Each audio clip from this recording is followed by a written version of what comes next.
Agenti di polizia locale aggrediti e costretti a ricorrere alle cure del pronto soccorso per essere intervenuti in due distinte occasioni durante il servizio per contenere l'aggressività di cittadini stranieri.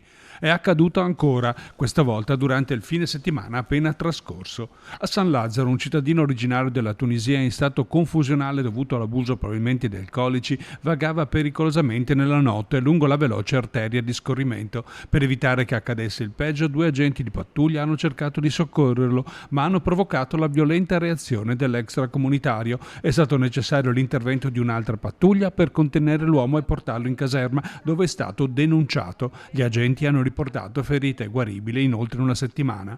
A Campomarzo l'altro episodio è accaduto la sera di sabato. Gli agenti sono intervenuti per sedare una zuffa tra due stranieri, uno di origine indiana, l'altro tunisina. Quest'ultimo ha percosso violentemente con un asse di legno con chiodi sporgenti l'avversario, che è finito a terra dove ha perso alcuni denti ed è finito in ospedale.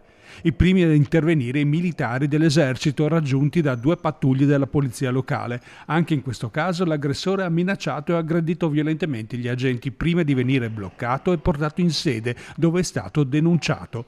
Si ripetono dunque gli episodi di violenza contro la polizia e cresce la polemica sulla dotazione degli agenti di polizia locale, giudicata insufficiente dal sindacato e dalle forze politiche di minoranza per garantire l'incolumità degli uomini negli interventi più difficili, dove l'uso dello spray urticante è inefficace. Sarebbe necessario il taser, la cui sperimentazione è stata bloccata dall'amministrazione comunale. Sarebbe ovviamente utile l'utilizzo del taser, che lo stanno sperimentando in molti comuni, la polizia locale, ma anche il PRG 580, che è un bastone estensibile, anche chiediamo i caschi, gli scudi per i TSO, quindi tutta una serie di strumentazioni adeguate per le pattuglie su strada. Ecco, lei attende una risposta chiara anche in aula. Attendiamo una risposta a questa nostra interrogazione, sappiamo che il sindaco non intende intervenire sul tema, ma i cittadini chiedono risposte. Non è Fratelli d'Italia che chiede risposte, ma sono i cittadini.